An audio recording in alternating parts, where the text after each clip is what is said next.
Hi guys, this is Klazart bringing an audio commentary, and this time I'm commentating on the OSL round of 16, day 5 matchup between Bisu and Zero. This is another crucial matchup. If you guys haven't checked out Jaedong vs Yarnak, you should check that out. There's a possibility the result of that game might be spoiled in this commentary. But Bisu vs Zero is a game that I'm really looking forward to, guys. This is a huge game, 0-2-0 up in his group right now. Bisu 1-1 right now, and that means this is an absolute must-win game for the Protoss hope, for the Protoss representative. He's got to win this, otherwise he will be relying on Hwashin to beat Gogo in the other matchup in this group to force a tiebreaker, otherwise he'll be out. And the Red Sniper is probably the last player that Bisu would want to rely on for a favor, considering the rivalry that has been going on between the two of them of late. Of course, Hwashin will do his best to win no matter what, but at the same time, Hwashin can be a little bit inconsistent. He can play Genius StarCraft, and then he can just get completely destroyed. So Bisu wants to keep his fate in his own hands. Winning this matchup will mean that he will either go through straight away or have the option of a tiebreaker, but it will give him a good chance. Zero, on the other hand, obviously doesn't want to get involved in tiebreakers.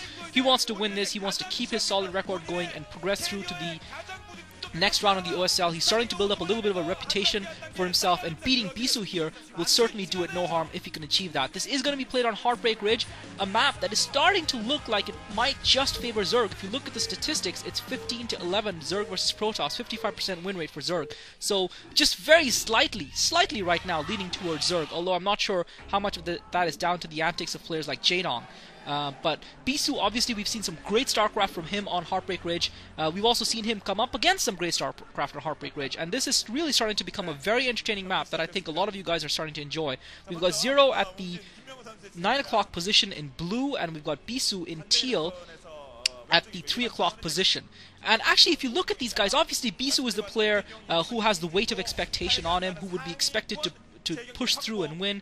Probably one of the most consistent veterans playing StarCraft right now, who's managed to maintain his gameplay at a high enough level, while others like Savior, my favorite player, unfortunately, are starting to fall by the wayside.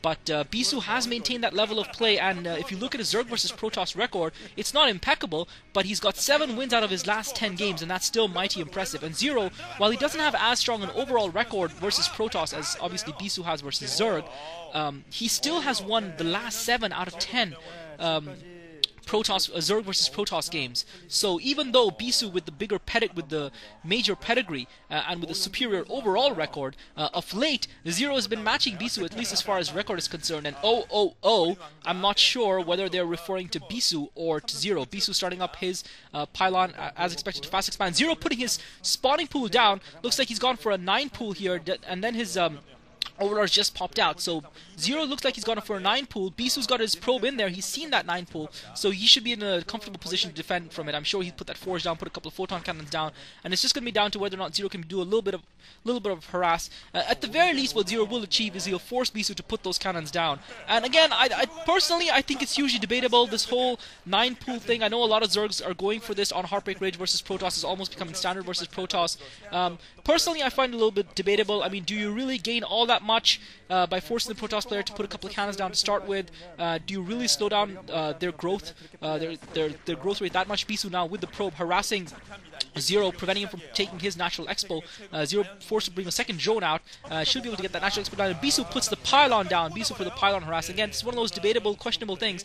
But I always am of the opinion that whenever you can mess up your opponent's timings, whenever you can screw their game plan, even if you don't really gain anything material from it, if you can just get in your opponent's head and scramble it around a little bit, beat that egg a little, I think you can get an advantage. And that's certainly what Bisu is hoping to do here. Zero now with the Lings out, and Zero looks like he's forced to take the 7 o'clock expansion because of that pylon that Bisu put down.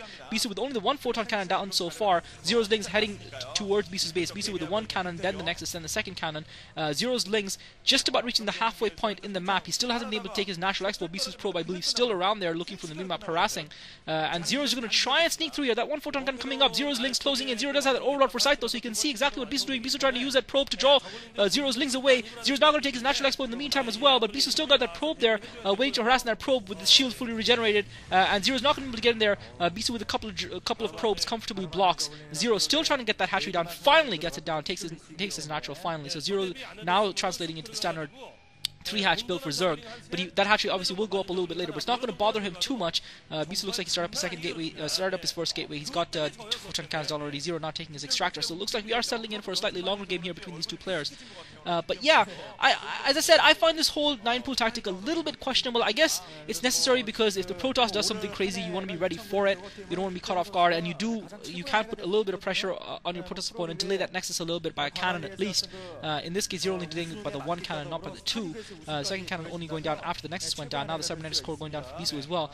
But personally, I feel that when you allow Protoss to fast expand like that, it does put them in a very good position. But then again, we've seen the 3-hatch Spire into 5-hatch Hydra transition that has been so effective against Protoss fast expand lately, that has resulted in some of those losses that Bisu has faced lately. But Zero, let's not have any bows about it. Build orders or not, Zero's going to have to play out of his skin, absolutely out of his skin, to have a chance of beating Bisu as far as I'm concerned. I know he's got a good record recently. I know Zero's been playing good StarCraft and has garnered a lot of fans and garnered a lot of attention. But Bisu doesn't make a lot of mistakes, or if he does, he plays so well afterwards that he makes you pay for him making a mistake. I mean, I remember, if you want to look at Free versus Bisu, Free must have been thanking his lucky stars when Bisu messed up against him and thought, oh my god, I'm going to take him down here.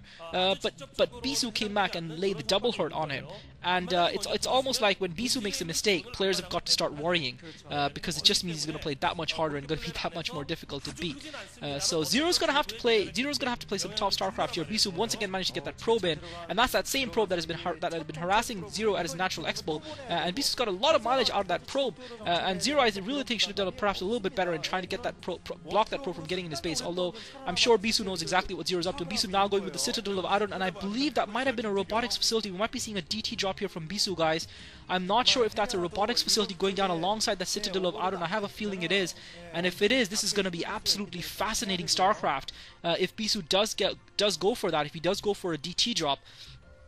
Meanwhile, Zero having secured, and Zero obviously will need to put a couple of Sunkens down, will need to have his defense. He's got anticipate. It was probably actually, probably a Stargate. It was probably a Stargate, sorry. I was just being completely silly there. I don't know why I thought it was a robotics facility. Obviously it was going to be a Stargate. So Bisu with the Sayers obviously out in any moment now. And meanwhile, his Citadel of Adon is complete. It'll be interesting to see if he does put that Templar Archives down. One thing we haven't seen lately Protoss players do is go for the kind of +1 upgrade Zealots with speed push, because I think that sort of attack could be really effective, especially, and it looks like the hatchery is going down for Zero, so Zero putting down another hatchery at his 7 o'clock base, as well as I think at his natural expo. Bisu using the pylon trick to sneak a probe through those minerals up behind that natural expo, continuing to scout, just running rings with that probe around Zero. This has got to be irritating Zero no end. Bisu continued to get that probe in there. Bisu, obviously Zero does have an overlord there. Bisu now bringing his first Corsair around to take that overlord down. That's just been sitting over that temple. He's got a couple of Zealots out. He's got his Templar Archives out. So we are once again going to be seeing Sair DTs from Bisu at least to start with, unless he decides to just go for High Templar and eschew DTs entirely. Zero with the Zergling, take that probe that is trapped between those minerals. He's going to take that probe down. He will lose that overlord, unfortunately, to the Corsairs. Evo Chamber up for Zero. Meanwhile, he's got his Hydralisk Den out as well, and his Spire up as well. So neither player really doing too much damage to each other early on. Both players seem to be content to get up into the mid game, potentially into the later game. Bisu now putting down a couple of gateways, putting his photon cannon down, still with a couple of Zealots and the DT. Looks like he's going to be using the DT primarily to defend initially. He's not pushing out with them, and I really feel DTs are the kind of units that if you make them, or if you go for that sort of build, you need to do some sort of harass. You cannot let the Zerg player run away with his economy as Bisu is allowing him to do. Even a player like Bisu, I think if he was going for Sair Reaver, maybe he could allow the Zerg player's economy to go a little bit unharassed. But if you're going for Sair DT, or even if you're not really going all out DT, if you go for this sort of build where you've invested resources in it, I do feel that you need to hurt the Zerg's economy. If not with the DTs, Bisu's going to need to get some High Templar out and use them to hurt the Zerg's economy. That DT in place, but Zero is well defended. He's got overlords everywhere. He's got Scourges to counter those.